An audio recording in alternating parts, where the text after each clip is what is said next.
Selamat sore pemirsa, Anda kembali menyaksikan Sumatera Utara hari ini edisi Sabtu 9 November 2024. Kali ini bersama kami, saya Agung Wiguna. Dan saya Udran dari Linka. Sejumlah informasi menarik telah disiapkan oleh tim redaksi kami. Berikut berita selengkapnya.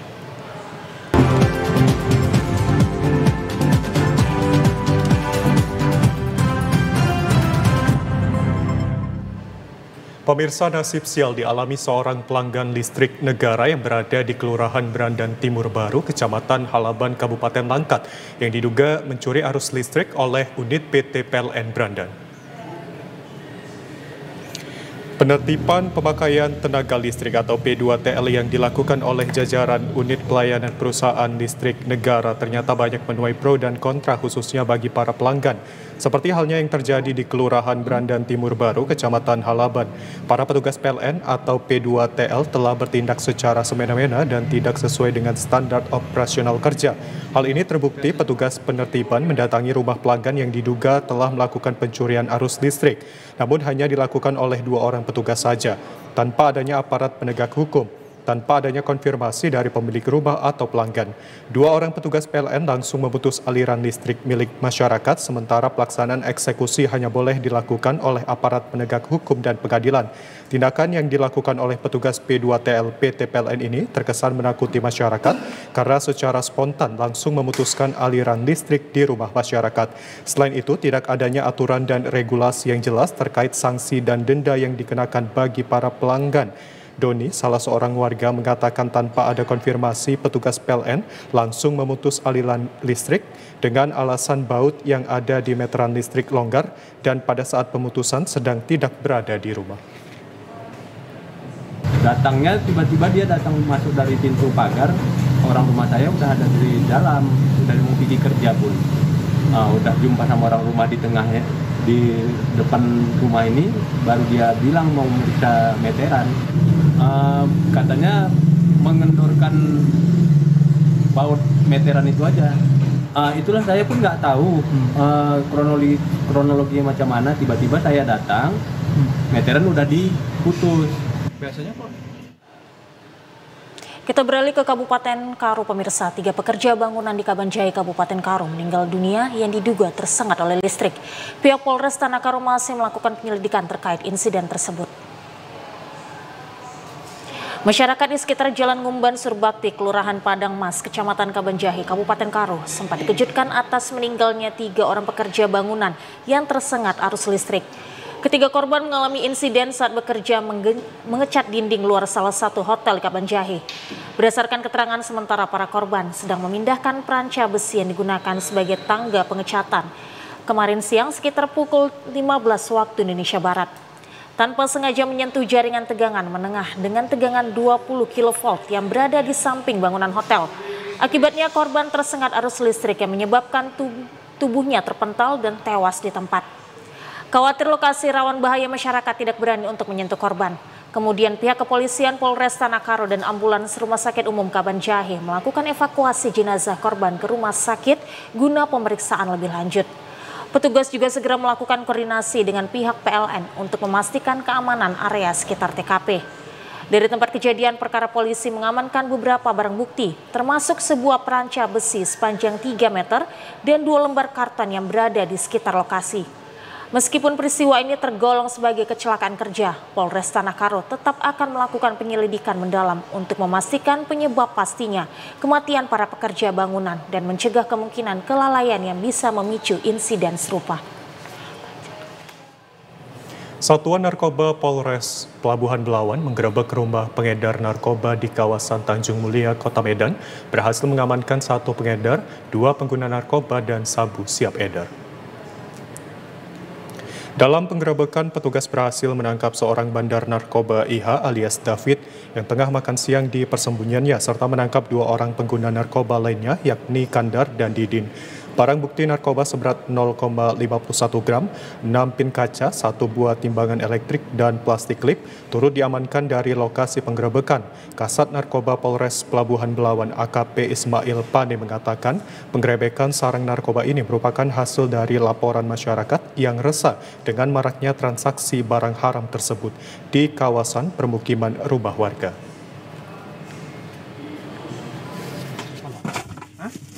Kita dari hasil GSM tersebut dapat kita amankan 3 orang, yang mana 1 pengedar, 2 pengguna. Dengan modus operandinya si pengedar menjual sabu-sabu tersebut kepada si pengguna. Demikian yang dapat kita laporkan. Terima kasih.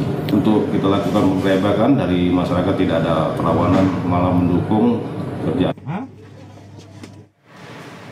Petugas unit reaksi cepat Polsek Medan Tembung membekuk seorang tersangka pelaku kejahatan jalanan melakukan pencurian kendaraan bermotor hingga pencurian dengan kekerasan atau begal. Tersangka pelaku kejahatan jalanan berinisial OS ini harus diberi tindakan tegas dan terukur oleh petugas unit reskrim Polsek Medan Tembung karena melawan petugas dan berupaya melarikan diri saat akan diamankan. Dirinya menjadi buronan petugas sebab kerap melakukan aksi pencurian sepeda motor hingga pencurian dengan kekerasan atau begal di 5 lokasi yang berada di Kota Medan dan Deli Serdang. Kepada polisi, dirinya mengaku seringkali melancarkan aksinya bersama dengan 3 orang temannya yang kini masih dalam pengejaran polisi. OS dibekuk petugas bersama dengan seorang penadah barang hasil curiannya berinisial MF di kawasan Jalan Pasar 5, Desa Tembung, Percut Setuan, Deli Serdang. Kapolrestabes Medan Kombes Pol Gideon Arif Setiawan menyebutkan tersangka kerap menggunakan uang hasil curiannya untuk membeli narkoba dan berfoya-foya. Saat dilakukan pengecekan urin, tersangka juga dinyatakan positif mengkonsumsi narkoba jenis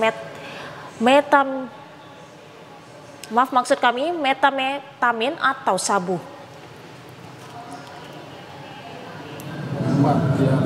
Pelaku pencurian handphone dan sepeda motor 5 TKP dengan TKP terakhir, yaitu Patumbak, Medan Area, Tunjungan, lalu wilayah Percut Setuan dan Medan Barat. Dilakukan oleh OS 32 tahun dan kita lakukan tembakan tegas terukur. Dan ini sudah berulang, yang bersangkutan residivis dan masih mengulangi perbuatan pidana. Tersangka juga merupakan residivis kasus serupa dan pernah ditahan. Kini dirinya kembali dijerat dengan pasal berlapis 363 subsidiar 365 KUHP tentang pencurian dengan pemberatan dan kekerasan dan terancam hukuman di atas 5 tahun penjara. Petugas unit reskrim Polsek Medan Tembung akhirnya dapat meringkus tersangka pelaku perampokan terhadap seorang penjaga warung internet di kawasan Jalan Medan Batangkuis beberapa waktu lalu.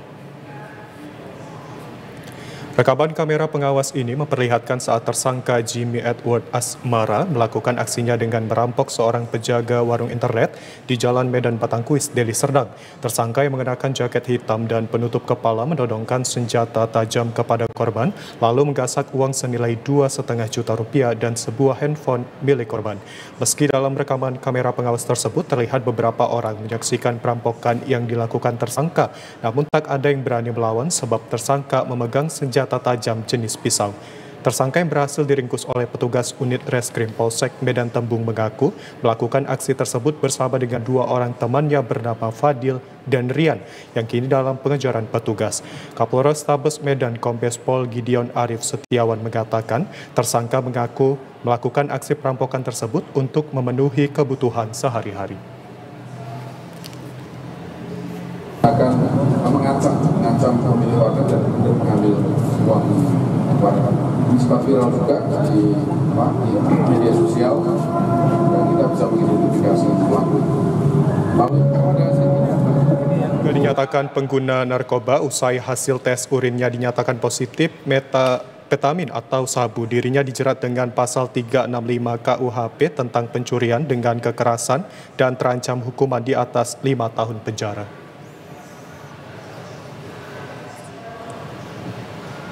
Pemirsa, kami akan segera kembali dengan sejumlah informasi lainnya. Tetaplah di Sumatera Utara hari ini.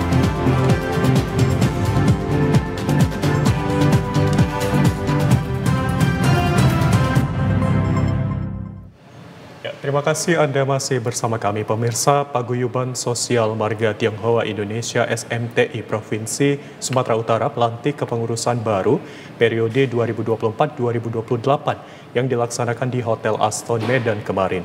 Pelantikan dilakukan langsung oleh Ketua Umum Pusat Wilanto Tanta. Kegiatan pelantikan pengurus paguyuban sosial Marga Tionghoa Provinsi Sumatera Utara diawali dengan pemukulan tampul pertanda kegiatan besar dilakukan di Kota Medan. Ketua Umum Pusat PSMTI, Wilanto Tanta, menyampaikan selain melantik pengurus paguyuban sosial Marga Tionghoa, juga melantik Persatuan Wanita Tionghoa Indonesia Perwanti dan Ikatan Pemuda Tionghoa IPTI. Sebagai pengurus sudah selayaknya melaksanakan tugas dengan penuh tanggung jawab sesuai dengan visi misi PSMTI, yakni memberikan dampak positif bagi seluruh masyarakat Sumatera Utara. Dikatakan perlu dipegang teguh terkait perdamaian dan kerukunan baik antar pengurus dan sesama anggota untuk mendukung program pemerintah khususnya dalam hal ketahanan pangan. Dikatakan PSMTI merupakan organisasi kemasyarakatan warga Tionghoa Indonesia yang bergerak di bidang sosial, sudah berdiri sejak tahun 1998 dan telah terbentuk di 308 pengurus PSMTI tingkat kabupaten kota di Indonesia dan 38 provinsi PSMTI. Ketua Umum Pusat PSMTI berharap agar organisasi ini dapat dibentuk di seluruh kabupaten kota yang ada di wilayah Sumatera Utara. Sementara itu, Ketua PSMTI Sumut, Lim Hui Tat, menyampaikan bahwa organisasi ini memiliki tanggung jawab besar dalam melaksanakan kegiatannya di tengah masyarakat. Lim Hui Tat menegaskan, salah satu program yang harus diwujudkan adalah bekerja sama dengan dunia pendidikan, baik sekolah maupun perguruan tinggi, sehingga dapat membantu masyarakat yang kurang mampu untuk memperoleh pendidikan. Selain itu, mendukung ketahanan pangan sejalan dengan program pemerintah. Saya berharap semua pengurus yang dilantik dapat bekerja dengan baik dan ada manfaat untuk masyarakat. Ketua Panitia Pelantikan Pengurus Sosial Masyarakat Tionghoa Indonesia Sumatera Utara, Frans Chandra Putra, menyampaikan kegiatan yang dilakukan dipersiapkan dengan waktu yang sangat singkat, namun berkat kerjasama yang baik, seluruh kegiatan dapat dilangsungkan dan berjalan dengan baik. Visi dan misi PSMTI Sumut ini akan banyak membantu di bidang pendidikan. Nanti akan ada MOU dengan universitas juga, dengan sekolah, dan kita ke depannya juga akan ada banyak bakti sosial untuk masyarakat luas. Capaian yang sudah kami capai selama ini, kami sudah melakukan baksos 2 kali, ada Happy Moon Cake juga yang sudah kami bagikan semua kepada masyarakat di Provinsi Sumatera Utara ini. Pada kegiatan ini turut dilakukan penandatanganan kerjasama dengan Yayasan WR Supratman dan Bali Sejahtera serta Universitas IBBI sebagai komitmen PSMTI Sumut ingin berdampak terhadap masyarakat Sumatera Utara. Madrasah Aliyah Persiapan Negeri 4 Medan menggelar Jaguar Season 4 atau Jawara Gerak Unjuk Aksi Paskibra di halaman sekolah Jalan Jalaraya, Kelurahan Besar, Kecamatan Medan Labuhan, Kota Medan.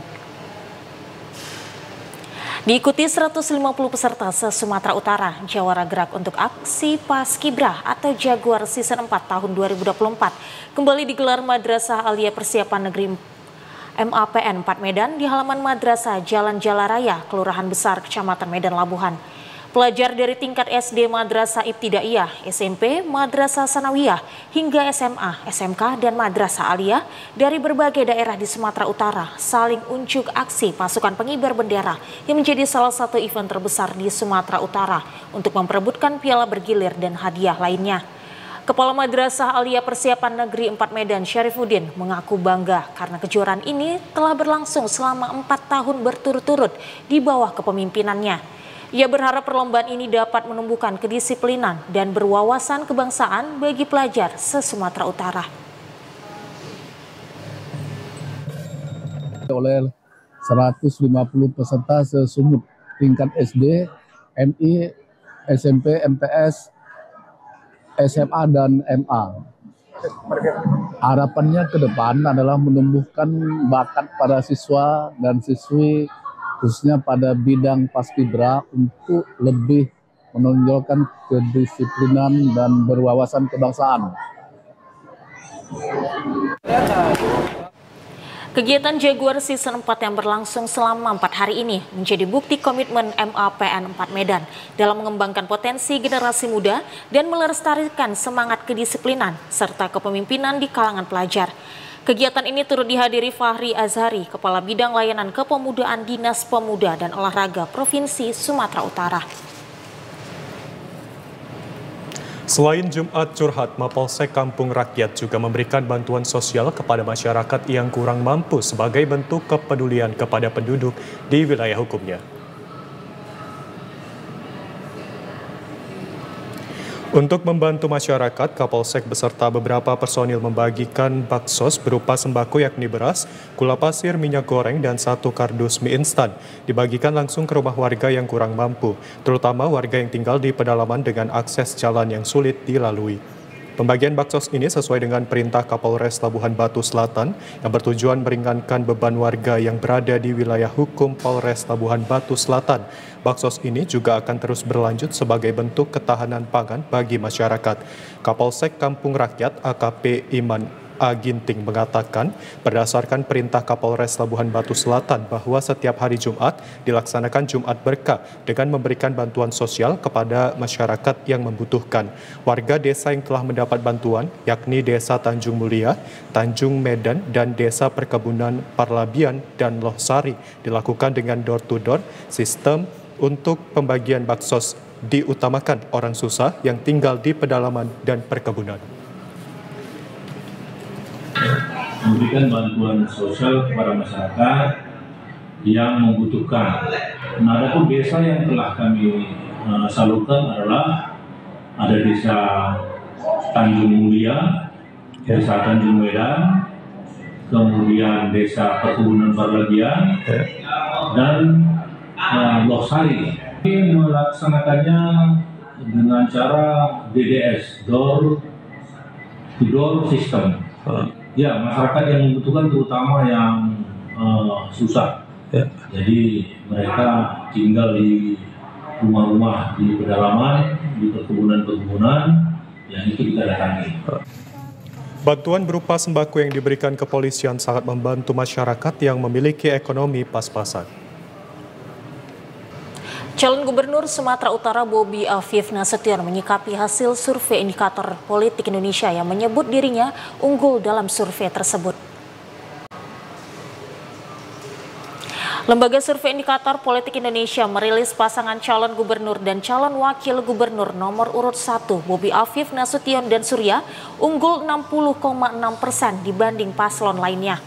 Usai bertemu dengan sejumlah petani kopi di Kabupaten Humbang Hasundutan, calon gubernur yang diusung 10 partai politik ini mengatakan pemilihan dirinya yang penting keinginan masyarakat.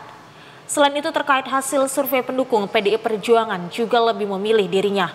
Bobi Afif Nasution menjelaskan dalam survei mungkin semua memilih karena melihat sosok dan program dari pasangan calon gubernur nomor urut 1 ini. Ya mudah-mudahan yang itu yang diinginkan masyarakat, mudah-mudahan itu terus dari kemarin. Pak, satu lagi Pak, terkait dengan itu di hasil survei itu 95% itu suara pendukung pemilih PDIP itu memenuhi paslon nomor 1. Itu gimana soal? 59%. 59%. Oke, kebalik apa? 59% Pak, artinya yang waktu itu soal disebut-sebut pengkhianat menurut Bapak berpengaruh atau enggak Pak? Kalau dilihat dari angkanya itu Pak. Ya mudah-mudahan pasti ngelihat ininya ya, ngelihat program, ngelihat sosoknya udah itu. Pertarungan sengit pada Pilkada Sumut 2024 terutama pasca debat kedua yang digelar oleh Komisi Pemilihan Umum Sumatera Utara kemarin bukan berarti harus menjadi ajang perpecahan masyarakat. Hal ini ditegaskan oleh pasangan calon gubernur dan wakil gubernur nomor urut 2 Edi Rahmayadi Hasan Basri Sagala. Pertarungan adu gagasan dan data di panggung debat kedua Pilkada Sumut 2024 menimbulkan euforia yang berlebihan antar pendukung masing-masing pasangan calon gubernur dan wakil gubernur Sumut.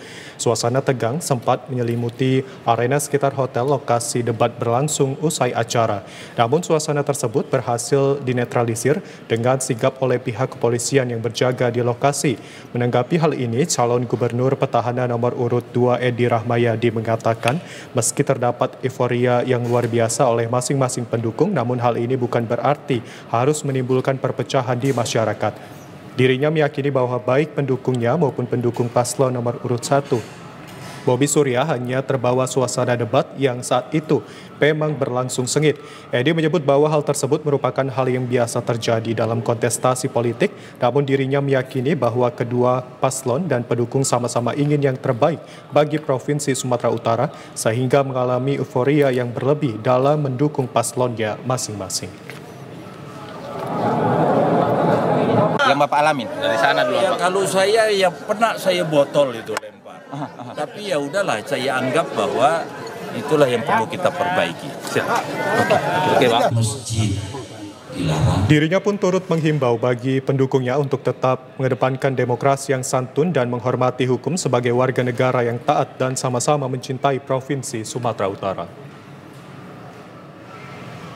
Debat pertama pemilihan Bupati dan Wakil Bupati Kabupaten Tapanuli Tengah sempat diwarnai aksi keributan antar pendukung paslon. Aparat kepolisian yang berada di lokasi debat mampu membuat keadaan menjadi kondusif.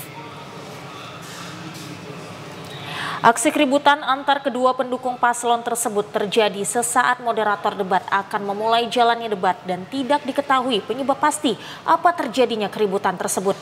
Namun petugas kepolisian Polres Tapanuli Tengah dibantu TNI yang berjaga di lokasi debat terlihat berupaya memenangkan masing-masing pendukung dari kedua paslon. Untuk mengantisipasi terjadinya keributan lanjutan di lokasi, akhirnya petugas kepolisian berjaga di tengah tempat duduk kedua pendukung paslon. Setelah suasana kondusif, akhirnya moderator pun memulai jalannya debat dan pada debat pertama ini, KPU Kabupaten Tapanuli Tengah mengangkat tema peningkatan kesejahteraan masyarakat, infrastruktur, kesehatan, dan UMKM. Pada debat tersebut, kedua paslon yakni paslon nomor urut 1, Kiyedi Pasaribu Darwin Sitompul, dan paslon nomor urut 2, Masinton Mahmud, terlihat saling adu visi dan misi tentang bagaimana membangun dan mensejahterakan masyarakat di Kabupaten Tapanuli Tengah. Komisi Pemilihan Umum Taput menggelar debat publik pertama di Pilkada Taput yang diikuti dua pasangan calon Bupati dan Wakil Bupati Taput pada Pilkada Serentak tahun 2024 yang digelar di Peraja Tarutung. Disiarkan langsung di LPP TVRI Sumatera Utara sebagai lembaga penyiaran publik, dua paslon yakni nomor urut 1 Satika Simamora, Sarlandi Huta Barat, dan nomor urut 2 Jonius Taripar Parsaroan Huta Barat, Denny Lumbantoruan mengikuti debat publik Pilkada Taput yang digelar oleh KPUD Taput. Pada debat publik Pilkada Taput yang digelar mengusung tema mensejahterakan dan memajukan masyarakat Tapanuli Utara, terbagi menjadi 6 segmen yang dirumuskan dan disusun 5 orang panelis berasal dari kalangan profesional, akademisi, dan tokoh masyarakat. Dalam penajaman visi dan misi dalam debat masing-masing, pasangan calon dan gagasan konkret bagi masyarakat dalam 5 tahun ke depan. Pasangan Satika Simora Sarlandi Huta Barat mengusung visi Tapanuli Utara berdaya saing, berkarakter, dan berkeadilan, serta 8 misi dan 39 program prioritas pasangan calon nomor urut 1. Sementara itu pasangan nomor urut 2 Jonius Taripar Parsauran Huta Barat, Denny Lumbantoruan dalam penajaman visi dan misi mengusung mewujudkan bersama Kabupaten Tapanuli Utara yang maju, berbudaya dan berkelanjutan, dan 9 misi dan 24 program strategis. Diharapkan masyarakat dapat menggunakan hak pilih pada pemilihan tanggal 27 November mendatang. Pada hari ini kita sudah menyaksikan dua pasangan calon dalam debat publik berkonsultasi, mereka sudah melakukan visi misi dan kita berharap sebetulnya visi misi dan yang disampaikan oleh kedua pasangan calon ini boleh menjadi bahan untuk masyarakat untuk menentukan pilihan ke depan sehingga masyarakat boleh memilih pemimpin yang menurut mereka baik.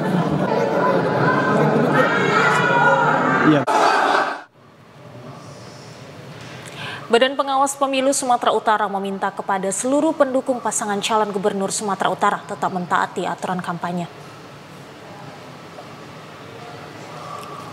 Hal itu disampaikan Koordinator Divisi Humas Saud Boang Manalu kemarin. Sebelumnya debat kedua yang diselenggarakan oleh KPU Sumatera Utara berjalan dengan lancar. Namun ketika kedua paslon keluar dari lokasi, debat kericuhan sedikit terjadi antar kedua kubu, sehingga pihak kepolisian berhasil melerai kericuhan tersebut. Dalam debat kedua itu juga Bawaslu Sumut memastikan bahwa kedua pasangan calon mendapatkan alokasi waktu yang sama dalam menyampaikan gagasan mereka, serta menjaga agar tidak ada kampanye bernarasi negatif yang disampaikan selama debat berlangsung. Hal ini merupakan komitmen penuh Bawaslu Sumatera Utara dalam memastikan pelaksanaan pemilihan serentak 2024 dapat berlangsung dengan jujur, adil, dan juga transparan, serta dapat membangun kepercayaan terhadap masyarakat kepada Bawaslu dalam menjaga demokrasi yang ada di Provinsi Sumatera Utara.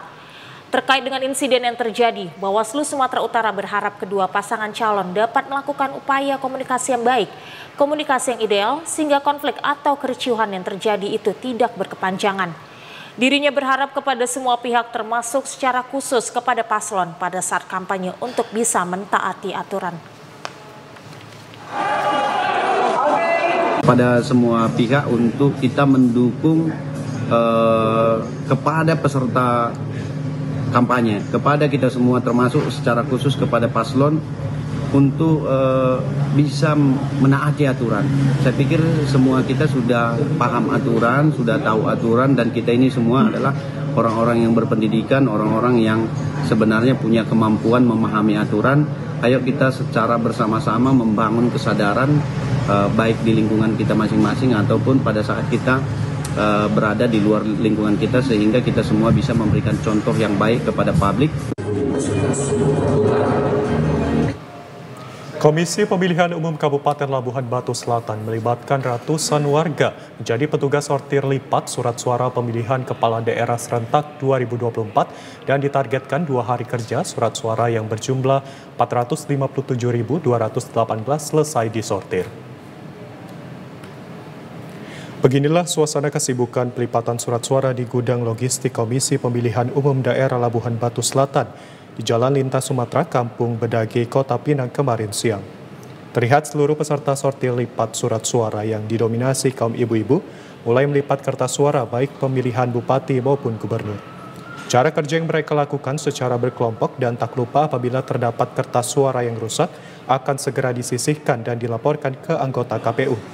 Usai dilipat, sebagian peserta yang lainnya langsung memasukkan surat suara ke dalam kotak dan plastik untuk menghindari kerusakan surat suara yang telah dilakukan penyortiran. Kasubag Keuangan Umum dan Logistik Haryadi Fitra mengatakan kegiatan sortir dan lipat suara-suara. Maksud kami, lipat surat suara keseluruhan bupati dan gubernur berjumlah 457.218 surat suara yang dikerjakan warga sekitar Labuhan Batu Selatan yang mendaftar ke KPU dengan jumlah 228 orang. Untuk kertas suara yang sudah selesai direkap akan dilapor ke KPU Provinsi. Seluruh. Kalau di pemilihan bupatinya ada di 228 di Bukung juga selesai 228 jadi yang dilipat sebanyak 457.218. Kerja pelipat ini dari masyarakat sekitar Labuhan Batu Selatan yang telah mendaftarkan ke KPU untuk menjadi pelipat suara. Ada berapa jumlahnya? Sekarang sama Semarang setiap harinya itu hari pertama 228 orang, hari kedua juga 220. Kertas suara juga mendapat pengawasan dari pihak kepolisian dan Bawaslu Labuhan Batu Selatan. Kekurangan logistik surat suara khusus untuk pemilihan calon wali kota dan wakil wali kota Gunung Sitoli tahun 2024 hingga saat ini belum tuntas penyelesaiannya. Sementara KPU setempat terus jalankan aktivitas kepemiluan. Penyortiran dan pelipatan surat suara untuk Pilkada tahun 2024 khusus pemilihan wali kota dan wakil wali kota Gunung Sitoli diketahui mengalami kekurangan logistik sebanyak 586 lembar. Sementara seharusnya sesuai jumlah daftar pemilih tetap sebanyak 92.679 pemilih. Lembar surat suara diadakan penambahan sebanyak 2,5% untuk kebutuhan pemilihan calon wali kota dan wakil wali kota Gunung Sitoli, termasuk kebutuhan pemungutan surat suara ulang. Terkait kekurangan logistik surat suara ini, pihak KPU Kota Gunung Sitoli telah berkoordinasi dengan KPU Provinsi Sumatera Utara agar mendorong pihak penyedia untuk segera memenuhi dan melengkapi surat suara yang dimaksud sebagaimana jumlah kebutuhan pilkada di daerah itu. Sedangkan surat suara untuk pemilihan gubernur dan wakil gubernur Sumatera Utara dinyatakan lengkap tanpa kekurangan.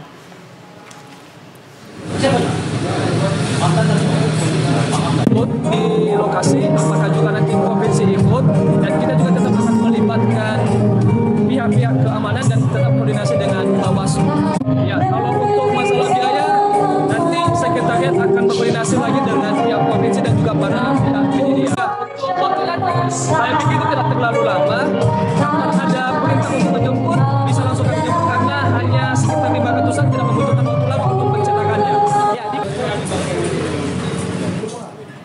Setelah melakukan sortir dan pelipatan selama 3 hari, KPUD Toba menemukan sekitar 180 surat suara Pilgub dianggap rusak.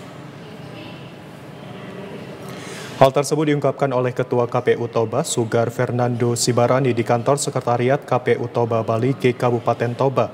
Sugar mengatakan sebelumnya KPU Toba telah menerima sejumlah surat suara untuk pemilihan Bupati dan Wakil Bupati Toba sebanyak 156.621 lembar dan Gubernur Wakil Gubernur sebanyak 156.621 sesuai jumlah pemilih yang terdata dalam daftar pemilih tetap Pilkada 2024 di Kabupaten Toba. Dikatakan bahwa tahap pertama dari hasil sortir dan pelipatan surat suara untuk Pilgub telah selesai dilaksanakan dan menemukan beberapa surat suara tersebut dalam kondisi rusak atau tidak layak. Sementara itu kategori kerusakan surat suara yang ditemukan saat melakukan penyotiran dan pelipatan seperti halnya ditemukan bercak tinta pada gambar paslon yang buram dan kertas suara yang berlobang. Namun sejauh ini KPU Toba masih melakukan penghimpunan data kerusakan surat suara tersebut dikarenakan pelipatan dan penyotiran saat ini masih sedang berlangsung untuk surat suara Pilgub. Sugar juga mengatakan berdasarkan hasil temuan saat melakukan penyotiran dan pelipatan surat suara tersebut akan dilaporkan kepada KPU Provinsi Sumatera Utara untuk dilakukan pergantian. Yang kita anggap layak itu ternyata masih layak sebenarnya kalau sesuai dengan arahan atau regulasi yang akan dikeluarkan oleh KPU. Lebih kepada salah cetak ya, saya lihat karena memang ada beberapa warna yang agak kurang, kemudian ada bercak-bercak tinta ya, lalu kemudian ada juga yang potongannya itu tidak sesuai. Jadi itu beberapa kategori-kategori yang kita anggap layak.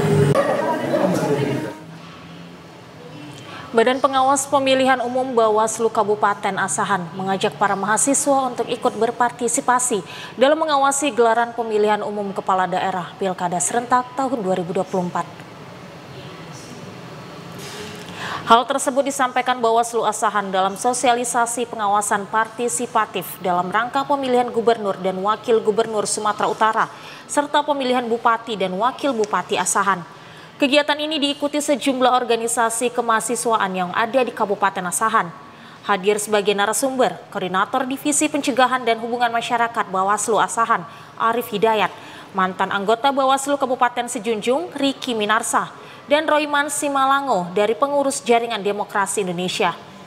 Pihak Bawaslu Asahan berharap dengan adanya kegiatan ini, para mahasiswa yang selalu kritis bisa aktif dalam melakukan pengawasan seluruh tahapan Pilkada serentak tahun 2024. Kegiatan ini juga akan memberikan pemahaman bahwa pengawasan Pilkada tidak hanya dilakukan oleh Bawaslu saja, tetapi juga dapat melibatkan berbagai elemen masyarakat. Bawaslu Asahan menyatakan siap menerima laporan dari masyarakat kalau ada temuan pelanggaran Pilkada. Abang kenapa bang? Bawa aja ya. Yang hadir dari adik-adik ini yaitu dengan tingkat kritis mereka, kami harap mereka ikut membantu kami dan berpartisipasi dalam pengawasan pada pemilihan serentak kepala daerah di Kabupaten Asahan. KPU Kabupaten Deli Serdang mencatat ada puluhan ribu kertas suara berlebih untuk Pilkada serentak 2024 di Kabupaten Deli Serdang. Komisioner KPU Kabupaten Deli Serdang, Sialhaq Siregar, membenarkan adanya kelebihan kertas suara yang dipesan. Pihak KPU Kabupaten Deli Serdang memesan surat suara dengan jumlah DPT ditambah 2% di tiap masing-masing TPS. Surat suara yang dipesan itu melalui aplikasi Silok dengan jumlah 1.478.683 lembar. Namun setelah dilakukan sortir lipat, ada kelebihan untuk surat suara pemilihan bupati dan wakil bupati sebanyak 12.002 lembar. Dan jumlah itu sudah termasuk kertas suara yang dianggap rusak sebanyak 1.784 lembar. Selain kertas suara calon bupati dan wakil bupati Deli Serdang, surat suara berlebih juga terjadi untuk calon gubernur dan wakil gubernur Sumut, ada sekitar 15 ribuan. Selain dinyatakan rusak, nantinya surat suara yang rusak ini akan dimusnahkan bersamaan dengan yang berlebih. Untuk saat ini belum dapat dimusnahkan karena belum dilakukan setting surat suara ke dalam sampul. Pemusnahan nantinya akan dilakukan paling lama 2 hari menjelang pemilihan yang melibatkan pihak Bawaslu Kabupaten Deli Serdang dan juga pihak kepolisian.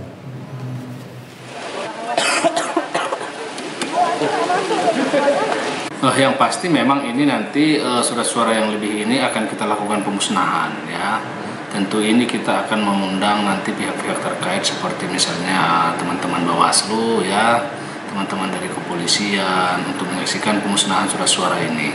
Biasanya setelah kita lakukan pengepakan ya ke masing-masing kotak suara ya, ke kotak suara di masing-masing TPS desa kelurahan itu. Nah, biasanya 2 hari sebelum hari H itu sudah kita musnahkan itu. Sekarang ini kan kita masih tahapan kampanye ini masih ya. Tentu memang di kita sudah disibukkan dengan pembekalan ya kepada badan ad hoc kita di bawah seperti PPK dan PPS. Nah, semalam baru kita lakukan pelantikan KPPS, petugas yang akan bekerja di tingkat TPS di seluruh Deli Serdang. Perekaman IKTP yang dilakukan di kantor Disduk Capil menjelang Pilkada serentak tahun 2024. Dinas Pencatatan Sipil dan Kependudukan Labuhan Batu Selatan gencar melakukan perekaman kartu tanda penduduk elektronik kepada masyarakat, khususnya para pemilih pemula. Dengan menjemput bola, Disduk Capil Labusel memprioritaskan perekaman IKTP bagi pemilih pemula. Ini terlihat di saat melakukan yang didominasi oleh pelajar meski tidak memakai seragam sekolah. Percepatan perekaman IKTP yang dilakukan di Disduk Capil bertujuan untuk mensukseskan pemilihan kepala daerah yang sebentar lagi akan dilaksanakan, sehingga para pemilih pemula sudah dapat menggunakan hak pilihnya dan dapat ikut serta dalam mengawasi berjalannya demokrasi pilkada pada 27 November 2024 mendatang. Kepala Dinas Kependudukan dan Catatan Sipil Labuhan Batu Selatan, Lahamid Nasution mengatakan, untuk percepatan perekaman IKTP bagi pemilih pemula, pihaknya sudah melakukan jemput bola hampir ke seluruh sekolah SLTA maupun madrasah negeri dan aliyah di Labuhan Batu Selatan. Dan hari ini pihaknya melakukan jemput bola perekaman IKTP di Desa Pinang Damai. Surat permohonan dari kepala desa dan perekaman di lapangan sudah dijadwalkan. Hingga hari ini pihaknya akan terus melakukan perekaman. Sedangkan untuk belangko di kabupaten tetap tersedia. Kami melakukan jemput bola perekaman EKTP di Desa Pinang Damai. Dan setiap surat permohonan dari kepala desa untuk melakukan perekaman di lapangan, insya Allah kami sudah buat jadwalkan. Ataupun melayani masyarakat, terutama sekali para pemilih milenial. Belangko sendiri, Pak? Alhamdulillah dengan dukungan pusat maupun provinsi di kabupaten kita tetap tersedia. Agar pilkada berjalan dengan lancar, diharapkan seluruh masyarakat Labusel segera melakukan perekaman IKTP.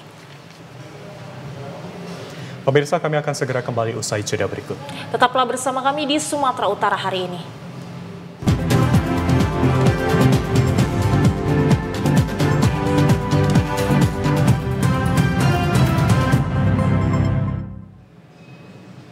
Taman Hutan Kota Cadika menjadi salah satu taman terbuka hijau di Kota Medan karena memiliki sejumlah fasilitas. Dispora Medan menghimbau kepada pengunjung untuk taat aturan demi keamanan. Animo masyarakat mengunjungi taman terbuka hijau di Kota Medan terus meningkat. Terlihat sejumlah remaja mengunjungi Taman Cadika di Jalan Karya Wisata Medan Johor kemarin. Taman Cadika ini dikelola langsung oleh Pemko Medan. Adapun fasilitas yang telah tersedia diantaranya adalah taman bermain, tempat berolahraga, toilet, musola, kuliner, dan kantung parkir. Salah satu petugas Taman Cadika, Aris, mengatakan banyak pengunjung yang tidak menaati aturan yang telah dibuat oleh Pemko Medan. Salah satunya parkir sembarangan, di mana pengunjung tidak memarkirkan kendaraannya di kantong parkir yang telah ditentukan. Akibat keteledoran para pengunjung, beberapa hari lalu sempat terjadi kehilangan sepeda motor milik pengunjung. Aris berharap tidak ada lagi kejadian yang tidak kita inginkan. Pengunjung harus mengikuti atau menaati aturan yang telah ada. Kantongan parkir, nah seperti sini roda 2, ada pelang roda 2 dan roda 4, dan ada juga pelang yang dilarang parkir. Nah, ikuti peraturannya, jadi ya jangan sampai terjadi lagi lah seperti kemarin. Itu pun yang hilang, itu parkiran yang hilang, itu yang letak keretanya di roda 4, di sela-sela mobil. Dan parkiran yang ada tulisan dilarang parkirannya, ada pelangnya. Salah. Geliat fashion tanah air belakangan terus berkembang. Terbukti dari banyaknya desainer baru yang terus bermunculan dari berbagai latar belakang dengan ciri khasnya masing-masing. Terlebih lagi karya-karyanya yang bisa diterima banyak kalangan penikmat fashion.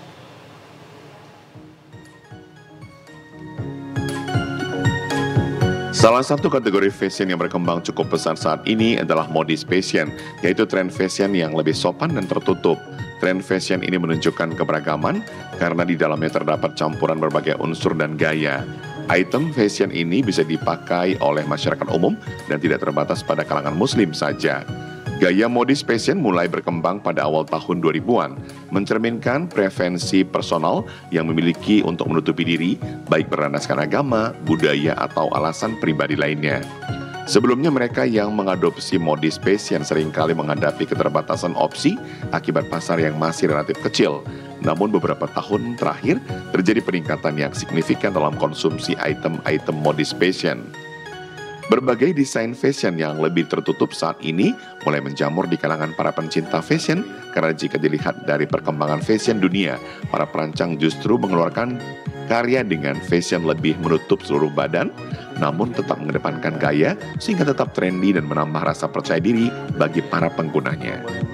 Menyahuti permintaan pasar, perancang busana asal Sumatera Utara Vika Azari Nasution dalam mengeluarkan karya-karya terbarunya melihat berbagai referensi dari sejumlah platform digital agar dapat menyesuaikan dengan permintaan pasar. Persaingan ide-ide yang selalu berkembang agar dapat menciptakan fashion yang disukai kalangan pencintanya. Diakuinya, wastra daerah seperti kain etnik ulos, songket merupakan bahan dasar yang dapat dijadikan karya terbaru karena memiliki unsur kedaerahan namun tetap mengedepankan desain yang lebih elegan.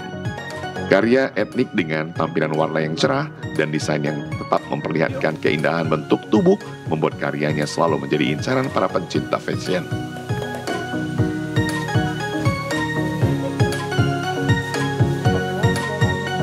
Menampilkan karya-karya anak didik saya. Jadi mereka lebih ke fashion untuk etnik. Bagian etnik, busana-busana etnik, gaun etnik gitu. Kakak melihat sekarang perkembangan fashion seperti apa dan persaingannya di pasaran seperti apa? Sekarang lebih ke persaingannya memang luar biasa karena banyak bermunculan desainer-desainer juga, dan kita juga banyak sekarang sudah melihat desainer-desainer muda yang bermunculan. Jadi kita harus meningkatkan juga desain-desain kita agar terlihat unik. Pengamat fashion Freddy F.V. Simangunsong mengaku saat ini kain etnik ulos dikombinasi dengan katun sangat dicintai oleh kalangan anak muda untuk dipakai dalam kegiatan sehari-hari. Untuk gaun yang sangat tren di kalangan anak muda saat ini tetap menggunakan kain ulos dengan songket asal Sumatera Utara karena memiliki kesan etnik dan cantik. Oh, kalau yang untuk hijaber, sepertinya kalau untuk hijaber itu tidak begitu sulit ya, karena untuk saat ini hijaber juga kan perlu kita kasih kombinasi, karena untuk zaman sekarang anak-anak muda juga memakai kombinasi dari ulos itu juga bisa kita kombinasi. Ya. Hana, seorang kaum Gen Z hijaber, mengaku tren fashion dengan bahan dasar kombinasi ulos dan songket membuat penampilan penggunanya menjadi lebih sempurna. Dikatakan bagi para hijaber saat ini tidak perlu khawatir karena meski menggunakan gaun dan pakaian dengan model tertutup, namun tetap kelihatan cantik dan elegan berkat desain menarik hasil karya para perancang yang inovatif. Sebagai anak muda yang hijabers, saat ini banyak pilihan fashion yang unik dan cantik. Apalagi pakaian etnik dari Sumatera Utara, keren banget. Nah, bagi para hijabers, kita bisa tetap tampil cantik dengan menggunakan fashion yang unik dengan panduan warna yang tepat, tetapi lebih penting percaya diri. Fashion akan terus berkembang karena berpenampilan cantik, keren, dan elegan, salah satunya karena didukung pakaian yang digunakan. Untuk memenuhi berbagai permintaan pasar dengan aneka tren fashion menjadi tugas penting para perancang dalam mengeluarkan karya-karya terbaiknya.